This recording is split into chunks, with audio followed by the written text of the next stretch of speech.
Hello my friends, happy Monday, Technique Monday. The technique today is going to be embossing, and what we're going to make is this Easter card that is very cute, very easy to do. And when you use embossing, if you want to use markers like Copic markers or distress markers where you don't want your ink to run, this is a perfect technique. So I'm going to put the card here and I'm going to start to explain to you how this works. This is the piece of the stamp I'm going to use is the same bunny because I thought I'm going to make another Easter one, and the bunny is really nice. You know that for embossing you use a watermark stamp pad, and it's called Versamark. And Versamark is a watermark, stamp images on paper, create translucent images, excellent for backgrounds and designs, used uncoated page and paper 70 pounds, use any color paper, background, clean stamp before and after stamping, recommending testing before writing or dry watermark images. It's child safe, and I did a research, and what I saw in another video a lady do. Mine is pretty dirty, and because I just re-ink it, and to re-ink her I use glycerin because this is the main component of this. You can wash this with warm soap water and clean it, and then re-ink it with glycerin. This is about $1.49 in the drugstore. You can find it, and I found this in the areas where they got like the mineral oil and that kind of stuff.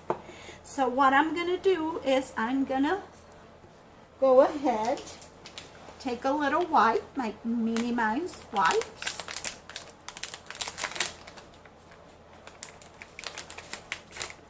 Are they cute? They're adorable. So I'm going to clean this stamp because unfortunately I did this stamp once and my camera stopped filming. So okay, so I have my stamp ready. So now what I'm going to do is I like better to do this way, and you're going to find that your stamp is going to get kind of glossy, like a glossy look. You want to make sure that there is on those rays. Don't press too hard, just make sure it's glossy. And here, yeah, I don't know if you can observe there, but you see how glossy it is. The next step that they do, and they have a little pad, like a little pillow that has a powder. It's an anti-static. And the EK came up with another little butter brush. This what that you see here is cornstarch. And what I'm going to do is I'm going to use this to put it over my paper to eliminate static. And then I'm going to get a Swiffer, because Swiffers, the ones that you use for the floor, and I'm going to just rub it on my paper because that's going to help for the embossing powder not to stick everywhere. Now I'm going to stamp, and I'm using a magazine below so I get some cushioning, and you press your stamp and you let it there a couple of seconds because you want the image to transfer. And you want that paper to absorb the ink or whatever substance that you're using to ink or whatever media. Okay, I think mine is okay, so I'm going to lift it, and I have mine there. Okay, so the next step is there's different kinds of embossing. There is distress embossing, and this, you are not going to get any shine. You're going to get like a sandy kind of surface. You have the glitter embossing where you're going to get This is very ultra fine, and you're going to get glitter. You have the embossing enamel, and this is very thick. It's not, I don't recommend this for details. Stamps. There is the regular antique, it's from Rangers, the embossing powder. And then we have the opaques, that they have the zing and they have the wow. It's the same thing but different brands. So I am going to use this, and I am gonna put over here my bunny, and I am gonna use the distress ink because I don't want to get, oh, you know what?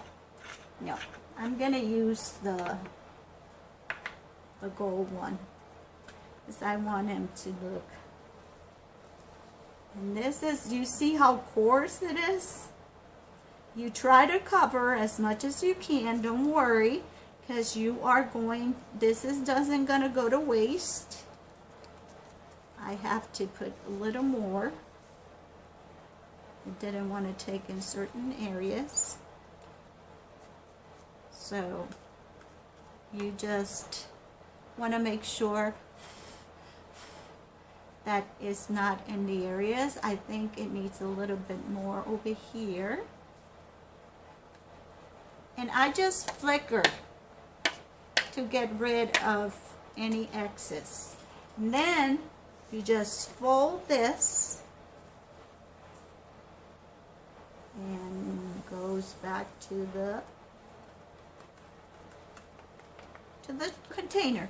Make sure you close your embossing and you close your bursa mark because it's really hard.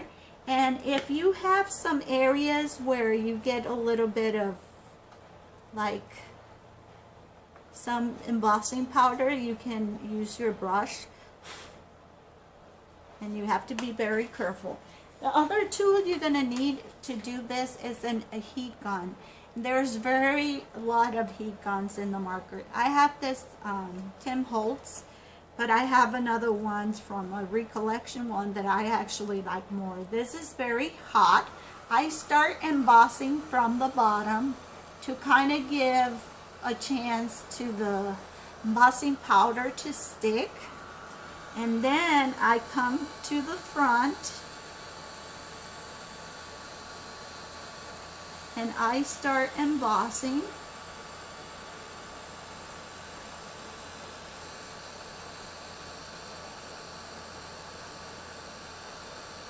And you're gonna see how it gets shiny.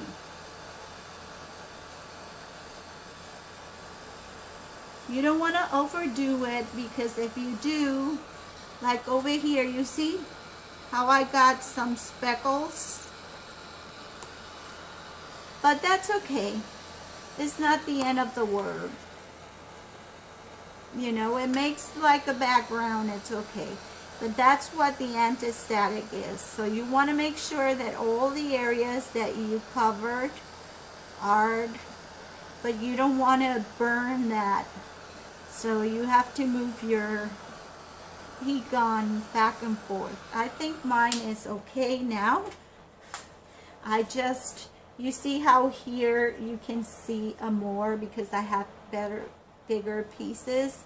And here I have some of this powder because there was some powder on the here, but that doesn't matter. It gives them a speckled look.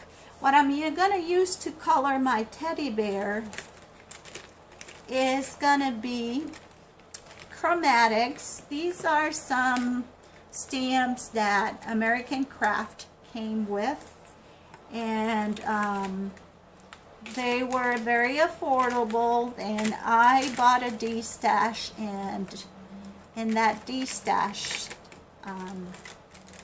I bought them. So I'm going to start coloring my bear. I want to make sure that everything is okay. If you want to, you can really soft go over this, and this will take any residuals that were left behind, and it will take the static away. So I'm going to start coloring my bear, my little bunny.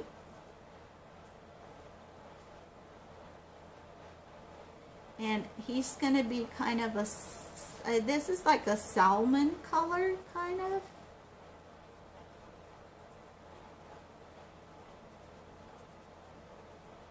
And like I say, there's many ways that you can, if you don't have things at hand, you can improvise. And if you can save, like I say, you can re-ink your, I never knew that. I saw that in a video that I watched one time, and I'm going to do his ears, the inside. And then I'm going to do his skin. It's going to be a little, no, I'm going to use the blender. The blender is nothing like an alcohol that is going to move the paint. And I will soften a little bit here in the middle. And then I have to do, let's see, I'm going to use this one. And this one, I don't know what color it is, but I'm going to use this for his belly.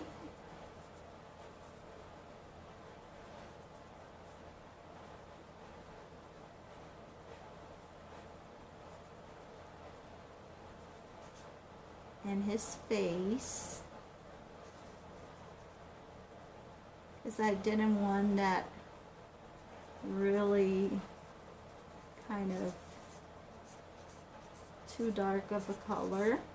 And you want to leave a little bit of light, and then you use your blender to kind of, and you can do this with the water technique that I show you with the markers. You can use this with Copic colors, Crayolas, any way that you feel confident doing it, because you don't have to have any worries about what's going to go on with if the colors are not going to run, because it's embossed and it create a barrier so the colors don't bleed. A lot of people didn't like these markers and weren't too successful, because I guess the way that they do, they don't blend as much as they should be. But like I say, I got it in a D-stash with other stuff I wanted, and it wasn't expensive, and I am using it.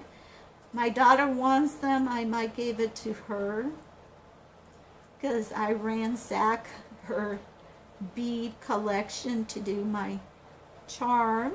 I have a video of my Paris journal that if you guys want to go and see, it's I finished a journal for a private swap, and I think it is, not because I'm bragging, but I think it's stunning, and it's for a very special person.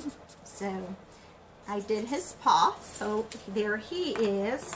And I'm going to take a little bit, a hint of pink, and I'm going to put here in his mouth and in his nose.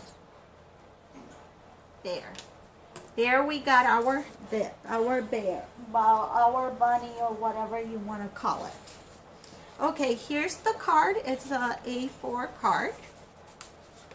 I have all my papers pre-cut. I try to pick color papers that are, let me see, where is my, oh God, doing this unprepared. Just telling you, I don't know what I did with my,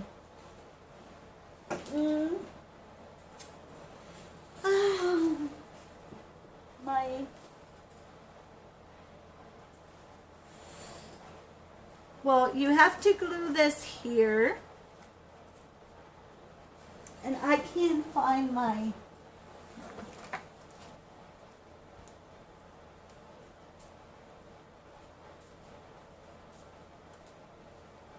gun,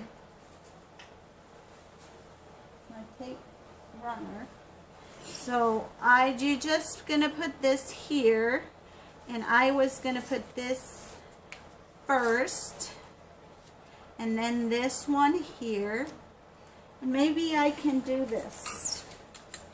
I am going to use glue, hot glue. I shouldn't, but I'm going to put a little bit here in the corners to do this because I don't know where my tape runner is. I had it here 5 minutes ago, but there's not here, and I don't have time to waste. Like I say, I want to maintain these tutorials, and I would like to see some of your jobs, some of your work. And like I say, you can personalize this the best way you want it. If you want to distress the edges, if you want to add ink. Our next tutorial is going to be how to make a gradient background. And I already have a very good example. I torn the paper, like you see these ones were torn, so I torn that paper. I am going to put this ribbon, I think it's this one, over here. And I'm going to put a little bit of glue, since I don't have, and I am going to stick it over here. There you go. Now I'm going to glue my bunny. I think I have to trim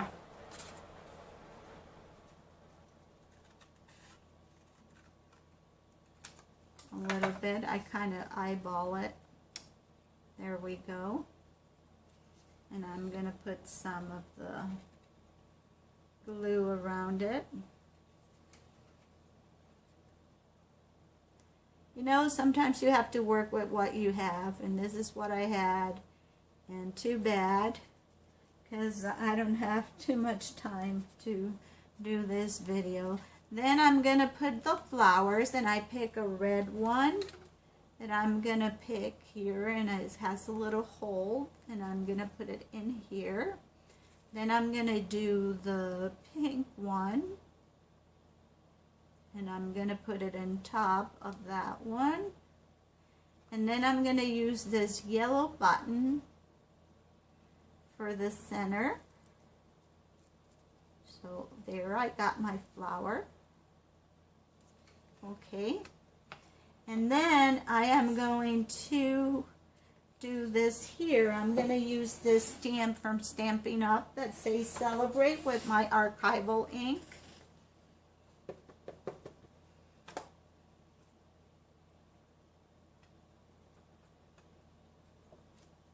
Perfect. And then I'm going to cut the excess. I'm going to cut the edges to give them a more kind of interested look.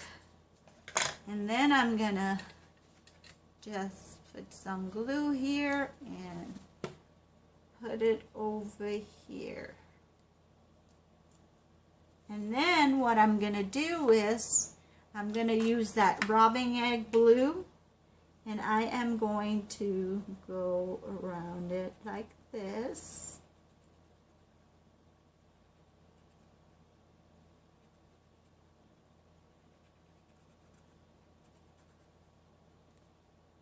This is optional, just to add a little color.